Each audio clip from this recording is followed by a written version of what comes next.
ਵਾਹਿਗੁਰੂ ਸਾਹਿਬ JIO.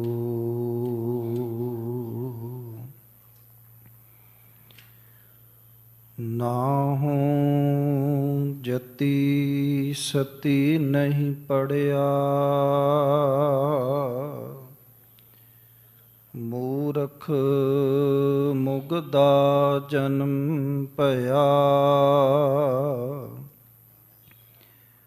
ਪ੍ਰਣਵਤ Nanak ਤਿਨ ਕੀ ਸ਼ਰਣਾ, ਜਿਨ ਤੂੰ ਨਾਹੀ ਵਿਸਰਿਆ।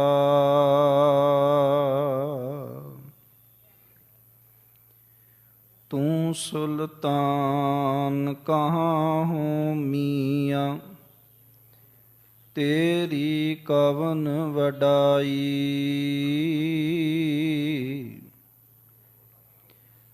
ਜੋ ਤੂੰ ਦੇਹ ਸੋ ਕਹਾਂ ਸੁਆਮੀ, ਮੈਂ ਮੂਰਖ ਕਹਿਣ ਨ ਜਾਈ। ਜੋ ਤੂੰ ਦੇਹ ਸੋ ਕਹਾਂ ਸੁਆਮੀ, ਮੈਂ ਮੂਰਖ ਕਹਿਣ ਨ ਜਾਈ। ਮੈਂ ਮੂਰਖ ਕੀ ਕੇਤਕ ਬਾਤ ਹੈ, ਕੋਟ ਪਰਾਧੀ ਤਰਿਆਰੇ। ਗੁਰ ਨਾਨਕ ਜਿਨ ਸੁਣਿਆ ਪੇਖਿਆ, ਸੇ ਫਿਰ ਗਰਬਾਸ ਨ ਭਰਿਆ ਰੇ। ਜੇ ਹੂੰ ਜਾਣਾ ਆਖਾਂ ਨਾਹੀ, ਕਹਿਣਾ ਕਥਨ ਨ ਜਾਈ।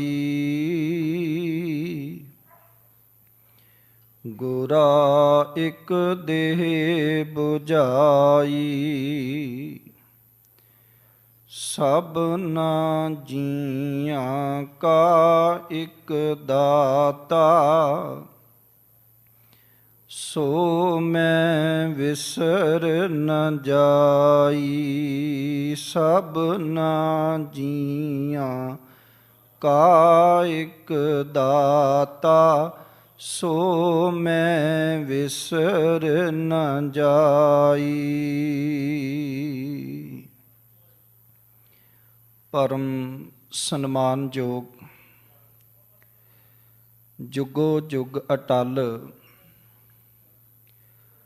ਚਵਰ ਛਤਰ ਤਖਤ ਦੇ ਮਾਲਕ,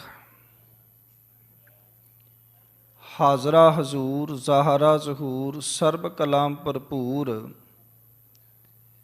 ਰਾਜਾਨ ਰਾਜ ਪਾਨਾਨ ਪਾਨ, ਦੀਵਾਨ ਦੇਵ ਉਪਮਾ ਮਹਾਨ। ਵਾਲੀਏ ਕੁਲ ਦੋ ਜਹਾਂ, ਲੋਕ ਪਰਲੋਕ ਹਾਲਤ ਪਲਤ ਦੇ ਸਹਾਏ। ਦੋ ਜਹਾਨਾਂ ਦੇ ਵਾਲੀ, ਦਸਾਂ ਹੀ ਪਾਤਸ਼ਾਹੀਆਂ ਦੀ ਆਤਮਿਕ ਜੋਤ। ਸਾਹਿਬ ਸਤਿਗੁਰੂ ਧੰਨ ਧੰਨ ਸ੍ਰੀ ਗੁਰੂ ਗ੍ਰੰਥ ਸਾਹਿਬ ਸੱਚੇ ਪਾਤਸ਼ਾਹ ਮਹਾਰਾਜ ਜੀ ਦੇ ਮੁਕੱਦਸ ਕਦਮਾਂ ਦੇ ਵਿੱਚ ਜੁੜ ਮਿਲ ਬੈਠੇ ਗੁਰੂ ਕੇ ਮਹਾਨ ਸਤ ਸੰਗੀ ਜਨੋ। ਆਪ ਜੀ ਦੇ ਬਹੁਤ ਵੱਡੇ ਭਾਗ ਨੇ ਕਿ ਅੰਮ੍ਰਿਤ ਵੇਲੇ ਦੇ ਦੀਵਾਨਾਂ ਦੇ ਵਿੱਚ ਸਾਹਿਬ ਸਤਿਗੁਰੂ ਸ੍ਰੀ ਗੁਰੂ ਤੇਗ ਬਹਾਦਰ ਸਾਹਿਬ ਮਹਾਰਾਜ ਜੀ ਦੇ ਸ਼ਹੀਦੀ ਸਥਾਨ ਗੁਰਦੁਆਰਾ ਸੀਸਗੰਜ ਸਾਹਿਬ ਵਿਖੇ ਆਪ ਜੀ ਸਤਸੰਗ ਦੀਆਂ ਘੜੀਆਂ ਦਾ ਆਨੰਦ ਮਾਣਨ ਵਾਸਤੇ ਗੁਰੂ ਕੀ ਗੋਦ ਦੇ ਵਿੱਚ ਬਿਰਾਜਮਾਨ ਹੋ ਰਹੇ ਹੋ। ਗੁਰੂ ਪਿਆਰ ਵਾਲਿਓ, ਅੰਮ੍ਰਿਤ ਵੇਲੇ ਦੇ ਦੀਵਾਨਾਂ ਦੇ ਵਿੱਚ ਅੰਮ੍ਰਿਤਮਈ ਬਾਣੀ ਆਸਾ ਕੀ ਵਾਰ ਦੇ ਕੀਰਤਨ ਦਾ ਆਨੰਦ ਆਪ ਜੀ ਨੇ ਗੁਰੂ ਘਰ ਦੇ ਅਤਿ ਸਤਿਕਾਰਯੋਗ ਰਾਗੀ ਸਿੰਘ ਭਾਈ ਸਾਹਿਬ ਭਾਈ ਪ੍ਰੇਮ ਸਿੰਘ ਜੀ ਬੰਧੂ, ਉਹਨਾਂ ਦੇ ਸਾਥੀਆਂ ਪਾਸੋਂ ਕੀਰਤਨ ਦਾ ਆਨੰਦ ਮਾਣਿਆ ਹੈ। ਉਪਰੰਤ ਇਸ ਸਥਾਨ ਦੀ ਮਰਿਆਦਾ ਦੇ ਮੁਤਾਬਕ ਜੋ ਲੜੀਵਾਰ ਧੰਨ ਸ਼੍ਰੀ ਗੁਰੂ ਗ੍ਰੰਥ ਸਾਹਿਬ ਮਹਾਰਾਜ ਜੀ ਦੇ ਗੁਰ ਸ਼ਬਦਾਂ ਦੀ ਵਿਚਾਰ ਚੱਲ ਰਹੀ ਹੈ। ਅੱਜ ਦਾ ਜੋ ਪਾਵਨ ਪਵਿੱਤਰ ਸ਼ਬਦ ਵਿਚਾਰ ਅਧੀਨ ਹੈ, ਉਸ ਦਾ ਮੂਲ ਪਾਠ ਆਪ ਜੀ ਨੇ ਸਿੰਘ ਸਾਹਿਬਾਨ ਗਿਆਨੀ ਹਰਨਾਮ ਸਿੰਘ ਜੀ ਹੈੱਡ ਗ੍ਰੰਥੀ ਗੁਰਦੁਆਰਾ ਸੀਸਗੰਜ ਸਾਹਿਬ ਵਾਲਿਆਂ ਪਾਸੋਂ ਬੜੇ ਪਿਆਰ ਦੇ ਨਾਲ ਸਰਵਣ ਕੀਤਾ ਹੈ। ਆਓ ਗੁਰੂ ਪਿਆਰ ਵਾਲਿਓ, ਇਸੇ ਲੜੀ ਦੇ ਵਿੱਚ ਬਖਸ਼ੋ ਅਸੀਸ ਜੋ ਜੋ ਮਾਈ ਭਾਈ ਘਰਾਂ ਦੇ ਵਿੱਚ PTC ਸਿਮਰਨ ਰਾਹੀਂ ਅਤੇ ਇੱਥੇ ਗੁਰੂ ਕੀ ਗੋਦ ਦੇ ਵਿੱਚ ਹਾਜ਼ਰੀਆਂ ਲਵਾ ਰਹੇ ਹੋ, ਸਾਰੇ ਹੀ ਪਿਆਰ ਸਤਿਕਾਰ ਵਿੱਚ ਬੁਲਾਈ ਫਤਿਹ ਪ੍ਰਵਾਨ ਕਰੋ ਜੀ। ਵਾਹਿਗੁਰੂ ਜੀ ਕਾ ਖਾਲਸਾ, ਵਾਹਿਗੁਰੂ ਜੀ ਕੀ ਫਤਿਹ। ਆਪ ਜੀ ਕੌਮ ਦੇ ਮਹਾਨ ਵਿਦਵਾਨਾਂ ਪਾਸੋਂ ਜੋ ਬਾਣੀ ਦੀ ਲੜੀ ਚੱਲ ਰਹੀ ਹੈ 52 ਅੱਖਰੀ ਦੀ, ਉਸ ਦੇ ਵਿੱਚ ਲੱਗਦੇ ਹੋਏ ਸ਼ਲੋਕ ਅਤੇ ਪੌੜੀ ਦੀ ਵਿਚਾਰ ਆਪ ਜੀ ਰੋਜ਼ਾਨਾ ਸਰਵਣ ਕਰਦੇ ਹੋ। ਸ਼੍ਰੀ ਗੁਰੂ ਗ੍ਰੰਥ ਸਾਹਿਬ ਮਹਾਰਾਜ ਜੀ ਦੇ ਵਿੱਚ ਜਿੱਥੇ 31 ਰਾਗਾਂ ਦੇ ਵਿੱਚ ਬਾਣੀ ਨੂੰ ਗਾਇਨ ਕੀਤਾ ਗਿਆ ਹੈ, ਉੱਥੇ ਬਹੁਤ ਸਾਰੀਆਂ ਬਾਣੀਆਂ ਉਚੇਚੇ ਤੌਰ ਤੇ ਅਤੇ ਖਾਸ ਰਾਗਾਂ ਦੇ ਵਿੱਚ ਖਾਸ ਬਾਣੀਆਂ ਸਤਿਗੁਰਾਂ ਨੇ ਉਚਾਰਨ ਕੀਤੀਆਂ ਹੋਈਆਂ ਨੇ। ਆਪ ਜੀ ਜਿੱਥੇ ਸ਼੍ਰੀ ਗੁਰੂ ਗ੍ਰੰਥ ਸਾਹਿਬ ਜੀ ਦੇ ਵਿੱਚ ਵੇਖਦੇ ਹੋ ਕਿ ਸਤਿਗੁਰੂ ਸੱਚੇ ਪਾਤਸ਼ਾਹ ਜੀ ਨੇ ਜਿਵੇਂ ਜਪਜੀ ਸਾਹਿਬ ਬਾਣੀ ਗੁਰੂ ਨਾਨਕ ਸਾਹਿਬ ਨੇ ਉਚਾਰਨ ਕੀਤੀ ਹੈ, ਪਰ ਉਹ ਰਾਗ ਮੁਕਤ ਹੈ। ਸਿੱਖਾਂ ਦੇ ਵਿੱਚ ਜਿੱਥੇ ਹਰਮਨ ਪਿਆਰੀ ਬਾਣੀ ਹੈ, ਉੱਥੇ ਨਿਤਨੇਮ ਤੇ ਅੰਮ੍ਰਿਤ ਸੰਚਾਰ ਦੇ ਵਿੱਚ ਉਹ ਬਾਣੀ ਸ਼ਾਮਲ ਹੈ। ਔਰ ਸਿੱਖਾਂ ਦੇ ਜੀਵਨ ਦਾ ਮੈਂ ਕਹਿ ਲਵਾਂ ਕੇਂਦਰੀ ਧੁਰਾ ਉਹ ਬਾਣੀ ਹੈਗੀ ਹੈ, ਜਿੱਥੋਂ ਸਾਨੂੰ ਇਹ ਪ੍ਰੇਰਨਾ ਮਿਲਦੀ ਹੈ ਕਿ ਕਿਵ ਸਚਿਆਰਾ ਹੋਈ ਹੈ ਕਿਵ ਕੂੜੈ ਟੁੱਟੈ ਪਾਲ ਦੀ ਸਵਾਲ ਨੂੰ ਹੱਲ ਕਰਨ ਦੀ ਜਾਚ ਸਤਿਗੁਰੂ ਮਹਾਰਾਜ ਹੁਕਮ ਰਜਾਈ ਚੱਲਣਾ ਨਾਨਕ ਲਿਖਿਆ ਨਾਲ ਦੀ ਜੀਵਨ ਜਾਚ ਸਾਨੂੰ ਬਖਸ਼ਿਸ਼ ਕਰਦੇ ਨੇ। ਉੱਥੇ ਸ਼੍ਰੀ ਗੁਰੂ ਗ੍ਰੰਥ ਸਾਹਿਬ ਜੀ ਦੇ ਵਿੱਚ ਇੱਕ ਵਿਲੱਖਣਤਾ ਹੋਰ ਵੀ ਹੈ ਕਿ ਸਤਿਗੁਰੂ ਪਾਤਸ਼ਾਹ ਜੀ ਨੇ ਕਬੀਰ ਸਾਹਿਬ ਜੀ ਦੇ ਸਮੇਂ ਤੋਂ ਹੀ ਇੱਕ ਸੋਚ ਨੂੰ ਜਨਮ ਦਿੱਤਾ ਹੈ ਕਿ ਪਿਆਰਿਓ, ਜਿੱਥੇ ਕੋਈ ਵੀ ਸਾਹਿਤਕਾਰ ਜਾਂ ਕਵੀ ਕਿਸੇ ਰਚਨਾ ਨੂੰ ਰਚਦਾ ਹੈ ਤਾਂ ਉਹਦੇ ਇੱਕ ਪੂਰੇ ਦੇ ਪੂਰੇ ਫਿਰਕੇ ਵਾਕ ਸੈਂਟੈਂਸ ਨੂੰ ਰੱਖ ਕੇ ਅਸੀਂ ਕਿਸੇ ਗੱਲ ਨੂੰ ਸਮਝਦੇ ਹਾਂ ਵੀ ਇਸ ਵਾਕ ਵਿੱਚੋਂ ਸਾਨੂੰ ਇਹ ਸੰਦੇਸ਼ਾ ਮਿਲਦਾ ਹੈ, ਇਸ ਵਾਕ ਵਿੱਚੋਂ ਇਹ ਉਪਦੇਸ਼ ਮਿਲਦਾ ਹੈ। ਪਰ ਕਬੀਰ ਸਾਹਿਬ ਜੀ ਨੇ ਇੱਕ ਨਵੀਂ ਸੋਚ ਨੂੰ ਜਨਮ ਦਿੱਤਾ, ਗੌੜੀ 52 ਅੱਖਰੀ ਉਚਾਰਨ ਕਰਕੇ ਕਿ ਇੱਕ ਇੱਕ ਅੱਖਰ ਤੋਂ ਵੀ ਉਪਦੇਸ਼ ਜਿਹੜਾ ਹੈ ਉਹ ਅਧਿਆਤਮਿਕ ਉਪਦੇਸ਼ ਗ੍ਰਹਿਣ ਕੀਤਾ ਜਾ ਸਕਦਾ ਹੈ। ਇਹ ਮੈਂ ਤਾਂ ਅਰਜ਼ ਕੀਤੀ ਹੈ ਕਿਉਂਕਿ ਸ਼੍ਰੀ ਗੁਰੂ ਗ੍ਰੰਥ ਸਾਹਿਬ ਜੀ ਦੇ ਵਿੱਚ ਗੌੜੀ 52 ਅੱਖਰੀ ਕਬੀਰ ਸਾਹਿਬ ਵੱਲੋਂ ਵੀ ਉਚਾਰਨ ਕੀਤੀ ਹੋਈ ਹੈ ਅਤੇ ਜੋ ਅੱਜ ਵਿਚਾਰ ਅਧੀਨ ਇਹ ਬਾਣੀ ਹੈ, ਇਹ ਧੰਨ ਗੁਰੂ ਅਰਜਨ ਸਾਹਿਬ ਮਹਾਰਾਜ ਵੱਲੋਂ ਉਚਾਰਨ ਕੀਤੀ ਹੋਈ ਹੈ। ਕਬੀਰ ਸਾਹਿਬ ਤੋਂ ਬਾਅਦ ਇਸੇ ਸੋਚ ਨੂੰ ਧੰਨ ਗੁਰੂ ਨਾਨਕ ਸਾਹਿਬ ਮਹਾਰਾਜ ਨੇ ਬਾਕਮਾਲ ਢੰਗ ਦੇ ਨਾਲ ਆਪਣੇ ਉਸਤਾਦਾਂ ਦੇ ਨਾਲ ਸਾਂਝਾ ਕੀਤਾ, ਭਾਵੇਂ ਉਹ ਪੰਡਿਤ ਗੋਪਾਲ ਦਾਸ ਸੀ, ਭਾਵੇਂ ਉਹ ਪੰਡਿਤ ਬਿਰਜ ਲਾਲ ਸੀ, ਭਾਵੇਂ ਉਹ ਮੌਲਵੀ ਕੁਤੁਬਉਦੀਨ ਸੀ। ਇਹ ਕਹਿ ਕੇ ਕਿ ਮੈਂ ਅਲਫ ਤੇ ਪੜਾਂਗਾ, ਪਰ ਬੇ ਤਾਂ ਪੜਾਂਗਾ ਜਦੋਂ ਮੈਨੂੰ ਅਲਫ ਦੇ ਪਹਿਲੇ ਮਾਇਨੇ ਦੱਸੋ ਵੀ ਅਲਫ ਦੇ ਮਾਇਨੇ ਕੀ ਹੁੰਦੇ ਨੇ। ਉਹਨਾਂ ਨੇ ਇੱਕ ਇੱਕ ਉਪਦੇਸ਼ ਤੋਂ ਮੈਂ ਊੜਾ ਪੜਾਂਗਾ ਪਰ ਊੜੇ ਦੇ ਮਾਇਨੇ ਕੀ ਨੇ, ਮੈਂ ਕਾ ਖਾਂਗਾ ਪੜਾਂਗਾ ਪਰ ਕਾ ਦੇ ਮਾਇਨੇ ਕੀ ਨੇ, ਮੈਨੂੰ ਇਹ ਦੱਸੋ। ਮਨੁੱਖੀ ਸੋਚ ਦੇ ਵਿੱਚ ਇਸ ਵਿਚਾਰ ਨੂੰ ਲਿਆ ਦੇਣਾ ਕਿ ਇੱਕ ਇੱਕ ਅੱਖਰ ਦੇ ਕੋਈ ਨਾ ਕੋਈ ਮਾਇਨੇ ਨੇ। ਭਾਈ ਇਸ ਅੱਖਰ ਨੂੰ ਵਿਚਾਰ, ਇਹ ਅੱਖਰ ਤੇਰੀ ਜ਼ਿੰਦਗੀ ਨੂੰ ਬਦਲ ਸਕਦਾ ਹੈ, ਤੇਰੀ ਜ਼ਿੰਦਗੀ ਨੂੰ ਰੁਸ਼ਨਾ ਸਕਦਾ ਹੈ, ਤੇਰੀ ਜ਼ਿੰਦਗੀ ਵਿੱਚ ਪ੍ਰਕਾਸ਼ ਕਰ ਸਕਦਾ ਹੈ। ਸਤਿਗੁਰੂ ਮਹਾਰਾਜ ਨੇ ਆਪਣੇ ਉਸਤਾਦਾਂ ਨੂੰ ਨਿਰਝਿਜਕ ਹੋ ਕੇ ਕਹਿ ਦਿੱਤਾ ਸੀ, ਪਹਿਲਾਂ ਮੈਨੂੰ ਇਹਦੇ ਮਾਇਨੇ ਦੱਸੋ, ਫਿਰ ਮੈਂ ਅੱਗੇ ਤੁਰਾਂਗਾ। ਔਰ ਇਹੀ ਕਾਰਨ ਹੈ ਕਿ ਅੱਗੇ ਚੱਲ ਕੇ ਗੁਰੂ ਅਮਰਦਾਸ ਮਹਾਰਾਜ ਜੀ ਪੱਟੀ ਬਾਣੀ ਉਚਾਰਨ ਕਰਦੇ ਨੇ, ਗੁਰੂ ਨਾਨਕ ਸਾਹਿਬ ਮਹਾਰਾਜ ਪੱਟੀ ਬਾਣੀ ਉਚਾਰਨ ਕਰਦੇ ਨੇ। ਦੋ ਦੋ ਬਾਣੀਆਂ ਆਪ ਜੀ ਸ੍ਰੀ ਗੁਰੂ ਗ੍ਰੰਥ ਸਾਹਿਬ 'ਚ ਵੇਖੋਗੇ, ਦੋ ਪੱਟੀਆਂ ਨੇ, ਦੋ 52 ਅੱਖਰੀਆਂ ਨੇ ਅਤੇ ਦੋ 12 ਮਹਾਂ ਨੇ। ਸਤਿਗੁਰੂ ਮਹਾਰਾਜ ਜੀ ਗੁਰੂ ਅਮਰਦਾਸ ਮਹਾਰਾਜ ਅੱਗੇ ਚੱਲ ਕੇ ਕਹਿੰਦੇ ਨੇ, ਚੇਤੇ ਰੱਖਣਾ ਕਿ ਡਿਠੈ ਮੁਕਤ ਨਾ ਹੋਵਈ, ਜਿਚਰ ਸ਼ਬਦ ਨਾ ਕਰੇ ਵਿਚਾਰ। ਸਤਿਗੁਰੂ ਮਹਾਰਾਜ ਕਹਿਣ ਲੱਗੇ, ਭਾਈ ਜਿੰਨਾ ਚਿਰ ਇੱਕ ਇੱਕ ਸ਼ਬਦ ਦੀ ਵਿਚਾਰ ਨਹੀਂ ਕਰੋਗੇ, ਵਿਚਾਰ ਦੀ ਪੜਚੋਲ ਨਹੀਂ ਕਰੋਗੇ, ਖੋਜੋਗੇ ਨਹੀਂ ਸ਼ਬਦ ਕੀ ਕਹਿ ਰਿਹਾ, ਇਹਦੇ ਮਾਇਨੇ ਕੀ ਨੇ, ਉਹਨਾਂ ਚਿਰ ਕੇਵਲ ਡਿਠਿਆਂ ਮੁਕਤੀ ਨਹੀਂ ਹੋਣੀ। ਸ਼ਬਦ ਦੀ ਵਿਚਾਰ ਵਿੱਚੋਂ ਤੁਹਾਨੂੰ ਬਹੁਤ ਕੁਝ ਲੱਭੇਗਾ, ਸ਼ਬਦ ਦੀ ਵਿਚਾਰ ਵਿੱਚੋਂ ਤੁਹਾਨੂੰ ਉਹ ਅਧਿਆਤਮਿਕ ਗਿਆਨ ਮਿਲੇਗਾ ਜਿਹੜਾ ਤੁਹਾਡੇ ਜੀਵਨ ਨੂੰ ਪ੍ਰਕਾਸ਼ਮਾਨ ਕਰ ਦੇਗਾ, ਤੁਹਾਡੇ ਜੀਵਨ ਨੂੰ ਰੁਸ਼ਨਾ ਦੇਵੇਗਾ। ਔਰ ਸਤਿਗੁਰੂ ਪਾਤਸ਼ਾਹ ਜੀ ਨੇ ਇਸ ਵਿਚਾਰਧਾਰਾ ਨੂੰ ਮਨੁੱਖਤਾ ਤੱਕ ਪਹੁੰਚਾਇਆ ਕਿ ਜਬ ਲਗ ਦੁਨੀਆ ਰਹੀਐ ਨਾਨਕ ਕਿਛ ਕਹੀਐ ਕਿਛ ਸੁਣੀਐ। ਵੀ ਜਦੋਂ ਤੱਕ ਇਹ ਸੰਸਾਰ ਹੈ ਤੇ ਇੱਥੇ ਵਿਚਾਰ ਚਰਚਾ ਹੁੰਦੀ ਰਹਿਣੀ ਚਾਹੀਦੀ ਹੈ, ਕਨਵਰਸੇਸ਼ਨ ਹੋਣੀ ਚਾਹੀਦੀ ਹੈ, ਸੰਵਾਦ ਹੋਣਾ ਚਾਹੀਦਾ ਹੈ। ਗੁਰਦੇਵ ਨੇ ਸੰਵਾਦ ਨੂੰ ਜਨਮ ਦਿੱਤਾ ਹੈ, ਵਿਵਾਦ ਨੂੰ ਜਨਮ ਨਹੀਂ ਦਿੱਤਾ ਹੈ, ਚੇਤੇ ਰੱਖਣਾ। ਔਰ ਗੁਰਦੇਵ ਪਾਤਸ਼ਾਹ ਜੀ ਨੇ ਬੜੀ ਸੋਹਣੀ ਵਿਚਾਰਧਾਰਾ ਦਿੱਤੀ ਕਿ ਸੰਤ ਮਿਲੈ ਕਿਛ ਕਹੀਐ ਸੁਣੀਐ।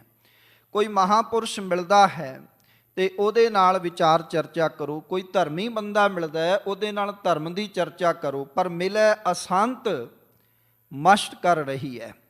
ਗੁਰਦੇਵ ਕਹਿਣ ਲੱਗੇ ਕੋਈ ਅਸੰਤ ਮਿਲਦਾ ਹੈ ਤੇ ਉਹਦੇ ਨਾਲ ਧਰਮ ਦੀ ਚਰਚਾ ਨਾ ਕਰੋ। ਸੋ ਸਤਿਗੁਰੂ ਪਾਤਸ਼ਾਹ ਜੀ ਨੇ ਅੱਜ ਦੇ ਸ਼ਬਦ ਦੇ ਵਿੱਚ, ਅੱਜ ਦੇ ਇਸ ਪਾਵਨ ਸ਼ਲੋਕ ਵਿੱਚ, ਅੱਜ ਦੀ ਇਸ ਪੌੜੀ ਵਿੱਚ ਜੋ ਵਿਚਾਰ ਚਰਚਾ ਦਿੱਤੀ ਹੈ ਉਹ ਬੜੇ ਕਮਾਲ ਦੀ ਹੈ ਤੇ ਵਿਲੱਖਣ ਹੈ। ਆਓ ਸਤਿਗੁਰੂ ਮਹਾਰਾਜ ਜੀ ਸਾਨੂੰ ਇਸ ਸ਼ਬਦ ਦੇ ਵਿੱਚ ਬੰਧਨਾਂ ਤੋਂ ਮੁਕਤ ਕਰਨ ਦੀ ਗੱਲ ਦੱਸ ਰਹੇ ਨੇ। ਕਿਹੜੀ ਮੁਕਤੀ ਹੈ ਜੋ ਪੁਜਾਰੀਵਾਦ ਨੇ ਜਿਸ ਮੁਕਤੀ ਨੂੰ ਜਨਮ ਦਿੱਤਾ ਜਾਂ ਮਨੁੱਖੀ ਜਿਹਨ ਵਿੱਚ ਬਿਠਾਇਆ, ਜਾਂ ਸਤਿਗੁਰੂ ਜੀ ਨੇ ਗੁਰਮਤਿ ਦੇ ਅਨੁਸਾਰ ਮੁਕਤੀ ਦਾ ਕਨਸੈਪਟ ਸਾਨੂੰ ਕੀ ਦੱਸਿਆ ਹੈ, ਉਹ ਅੱਜ ਦੇ ਸ਼ਬਦ ਵਿੱਚ ਸਤਿਗੁਰੂ ਮਹਾਰਾਜ ਵਿਚਾਰ ਚਰਚਾ ਕਰ ਰਹੇ ਨੇ। ਆਓ ਪਿਆਰ ਨਾਲ ਸਰਵਣ ਕਰਨ ਦਾ ਯਤਨ ਕਰੋ। ਇੱਕ ਵਾਰ ਸਾਰੇ ਹੀ ਰਸਨਾ ਨੂੰ ਪਵਿੱਤਰ ਕਰੋ ਤੇ ਉਚਾਰਨ ਕਰੋ ਜੀ, ਸਤਿਨਾਮ ਸ੍ਰੀ ਵਾਹਿਗੁਰੂ।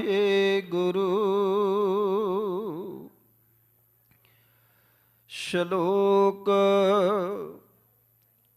ਟੂਟੇ ਬੰਧਨ ਜਨਮ ਮਰਨ, ਸਾਧ ਸੇਵ ਸੁਖ ਪਾਏ। ਨਾਨਕ ਮਨੋ ਨਾ ਬਿਸਰੈ, ਗੁਣ ਨਿਧ ਗੋਬਿੰਦ ਰਾਏ। ਇਹ ਮਾਲਕ ਨੇ ਸ਼ਲੋਕ ਬਖਸ਼ਿਸ਼ ਕੀਤਾ ਹੈ।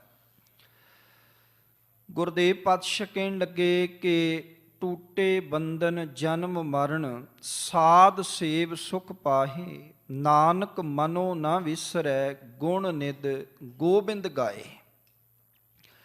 ਗੁਰਦੇਵ ਪਾਤਸ਼ਾਹ ਜੀ ਮਨੁੱਖ ਨੂੰ ਸਮਝਾਉਂਦੇ ਨੇ, ਇਹਦੇ ਅਰਥ ਜਿਹੜਾ ਹੈ ਉਹ ਸ਼ਲੋਕ ਦੀ ਅਖੀਰਲੀ ਪੰਕਤੀ ਤੋਂ ਹੋਣਗੇ। ਹੇ ਨਾਨਕ ਮਨੋ ਨਾ ਵਿਸਰੈ, ਮਨੋ ਮਨ ਤੋਂ। ਜੇ ਵਾਹਿਗੁਰੂ ਪਰਮੇਸ਼ਰ ਦੇ ਗੁਣ, ਉਸ ਗੋਬਿੰਦ ਦੇ ਗੁਣ ਜੇ ਸਾਨੂੰ ਮਨੋਂ ਨਹੀਂ ਵਿਸਰਦੇ ਤੇ ਅਸੀਂ ਉਸ ਵਾਹਿਗੁਰੂ ਪਰਮੇਸ਼ਰ ਦੇ ਗੁਣਾਂ ਨੂੰ ਅਸੀਂ ਗਾਇਨ ਕਰਦੇ ਹਾਂ, ਰਾਤ ਦਿਨ ਉਹਦੇ ਗੁਣਾਂ ਨੂੰ ਆਰਾਧਦੇ ਹਾਂ। ਗੁਣਾਂ ਦਾ ਖਜ਼ਾਨਾ ਗੋਬਿੰਦ ਜਿਸ ਮਨੁੱਖ ਦੇ ਮਨੋਂ ਨਹੀਂ ਵਿਸਰਦਾ ਨਾ, ਉਸ ਦੇ ਉਹ ਮੋਹ ਵਾਲੇ ਬੰਧਨ ਜਿਹੜੇ ਨੇ ਉਹ ਟੁੱਟ ਜਾਂਦੇ ਨੇ। ਜਨਮ ਮਰਨ ਦਾ ਜਿਹੜਾ ਗੇੜ ਹੈ ਉਹ ਵੀ ਖਤਮ ਹੋ ਜਾਂਦਾ ਹੈ। ਸਤਿਗੁਰੂ ਮਹਾਰਾਜ ਜੀ ਨੇ ਜੋ ਇਹ ਮੁਕਤੀ ਦੇ ਬੰਧਨਾਂ ਦਾ ਕਨਸੈਪਟ ਹੈ ਇਹ ਬੜਾ ਸੋਹਣਾ ਸਾਡੇ ਸਾਹਮਣੇ ਰੱਖ ਦਿੱਤਾ।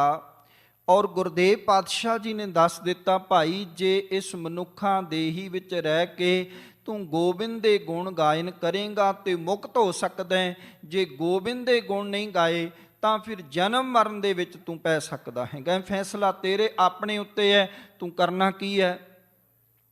ਵੈਸੇ ਤਾਂ ਤੁਸੀਂ ਜਿਹੜਾ ਹੈ ਉਹ ਧਾਰਮਿਕ ਜਗਤ ਦੇ ਵਿੱਚ ਜਦੋਂ ਗੱਲ ਮੁਕਤੀ ਦੀ ਆਉਂਦੀ ਹੈ ਨਾ, ਤਾਂ ਇਸ ਸ਼ਬਦ ਦਾ ਧਾਰਮਿਕ ਜਗਤ ਦੇ ਲੋਕਾਂ ਨੇ ਬਹੁਤ ਵੱਡਾ ਫਾਇਦਾ ਵੀ ਚੱਕਿਆ। ਪੁਜਾਰੀਵਾਦ ਨੇ, ਹਰ ਇੱਕ ਇਨਸਾਨ ਚਾਹੁੰਦਾ ਹੈ ਵੀ ਮੈਂ ਮੁਕਤ ਹੋ ਜਾਵਾਂ। ਕੌਣ ਨਹੀਂ ਚਾਹੁੰਦਾ? ਜਿਹਨੂੰ ਤੁਸੀਂ ਪੁੱਛ ਲਓ ਉਹੀ ਕਹੇਗਾ ਹਾਂਜੀ ਮੁਕਤ ਹੋਣਾ ਹੈ। ਤੇ ਜਦੋਂ ਇਹ ਧਾਰਮਿਕ ਜਗਤ ਦੇ ਵਿੱਚ ਇਸ ਮੁਕਤ ਦੇ ਕਨਸੈਪਟ ਨੂੰ ਵਿਚਾਰਿਆ ਗਿਆ ਤਾਂ ਧਾਰਮਿਕ ਫਲਸਫੇ ਦੇ ਵਿੱਚ ਬੜੇ ਸੋਹਣੇ ਢੰਗ ਦੇ ਨਾਲ, ਬੜੀ ਸੋਹਣੀ ਰੰਗਤ ਦੇ ਕੇ ਮਨੁੱਖੀ ਜਿਹਨ ਦੇ ਵਿੱਚ ਇਹ ਵਸਾ ਦਿੱਤਾ ਗਿਆ ਵੀ ਤੂੰ ਜਿਉਂਦੇ ਜੀ ਮੁਕਤ ਨਹੀਂ ਹੋ ਸਕਦਾ, ਇਹਦੇ ਵਾਸਤੇ ਤੈਨੂੰ ਮਰਨਾ ਪੈਣਾ ਹੈ। ਹੁਣ ਇਹ ਮੈਂ ਗੱਲ ਗੁਰਮਤਿ ਦੀ ਨਹੀਂ ਕਰ ਰਿਹਾ, ਹਿੰਦੁਸਤਾਨ ਦੇ ਉਸ ਪੁਜਾਰੀਵਾਦ ਦੇ ਦਿੱਤੇ ਹੋਏ ਫਲਸਫੇ ਦੀ ਕਰ ਰਹੇ ਹਾਂ ਜਿਹੜਾ ਉਹਨਾਂ ਨੇ ਮਨੁੱਖੀ ਜਿਹਨ ਵਿੱਚ ਬਿਠਾ ਦਿੱਤਾ। ਤੇ ਮਨੁੱਖ ਉਹਨੂੰ ਹੀ ਲੈ ਕੇ ਆਪਣੇ ਜਿੰਨੇ ਵੀ ਧਾਰਮਿਕ ਕਰਮ ਸੀ ਉਹ ਸਾਰੇ ਕਰਮ ਕਰਦਾ ਰਿਹਾ। ਕੀ ਇਹ ਸਹੀ ਨਹੀਂ ਹੈ? ਕੀ ਇਹ ਸੱਚ ਨਹੀਂ ਹੈ ਕਿ ਜਗਨਨਾਥਪੁਰੀ ਦੇ ਵਿੱਚ ਇੱਕ ਰੱਥ ਯਾਤਰਾ ਕੱਢੀ ਜਾਂਦੀ ਔਰ ਰੱਥ ਵੀ ਜਿਹੜਾ ਹੈ ਉਹ ਬਹੁਤ ਲੰਮਾ ਚੌੜਾ ਹੁੰਦਾ, ਜਿਹੜਾ ਕਿ ਤਕਰੀਬਨ 48 ਜਿਹੜਾ ਫੁੱਟ ਉੱਚਾ ਹੁੰਦਾ ਤੇ 16 ਉਹਦੇ ਪਹੀਏ ਹੁੰਦੇ। ਇੱਕ ਰੱਥ ਨਹੀਂ, ਇਹਦੇ ਨਾਲ ਨਾਲ ਦੂਜਾ ਰੱਥ ਵੀ ਹੁੰਦਾ ਜਿਹੜਾ 44 ਫੁੱਟ ਉੱਚਾ ਹੁੰਦਾ, 14 ਉਹਦੇ ਪਹੀਏ ਹੁੰਦੇ। ਦੂਜਾ ਰੱਥ ਨਹੀਂ, ਤੀਜਾ ਰੱਥ ਵੀ ਹੁੰਦਾ ਜਿਹੜਾ ਕਿ ਤਕਰੀਬਨ ਜਿਹਦੇ 12 ਪਹੀਏ ਹੁੰਦੇ ਤੇ 43 ਫੁੱਟ ਉੱਚਾ ਹੁੰਦਾ। ਇਹ ਤਿੰਨ ਰੱਥ, ਇੱਕ ਕ੍ਰਿਸ਼ਨ ਜੀ ਦੇ ਨਾਂ ਦਾ, ਇੱਕ ਉਹਨਾਂ ਦੇ ਭਰਾਤਾਂ ਦੇ ਨਾਂ ਦਾ ਤੇ ਇੱਕ ਉਹਨਾਂ ਦੀ ਪਤਨੀ ਦੇ ਨਾਂ ਦਾ, ਇਹ ਤਿੰਨ ਰੱਥ ਜਿਹੜੀ ਰੱਥ ਯਾਤਰਾ ਜਗਨਨਾਥਪੁਰੀ ਵਿੱਚ ਨਿਕਲਦੀ। ਇਹਨਾਂ ਤਿੰਨ ਰੱਥਾਂ ਨੂੰ ਮਨੁੱਖ ਹੀ ਖਿੱਚਦੇ ਸਨ। ਮਨੁੱਖਾਂ ਨੇ ਇਹਨਾਂ ਨੂੰ ਖਿੱਚਣਾ ਤੇ ਧੂ ਕੇ ਖਿੱਚ ਕੇ ਸਾਰੇ ਜਗਨਨਾਥਪੁਰੀ ਸ਼ਹਿਰ ਦੇ ਵਿੱਚ ਵੱਡੀ ਸਾਰੀ ਯਾਤਰਾ ਕੱਢਣੀ।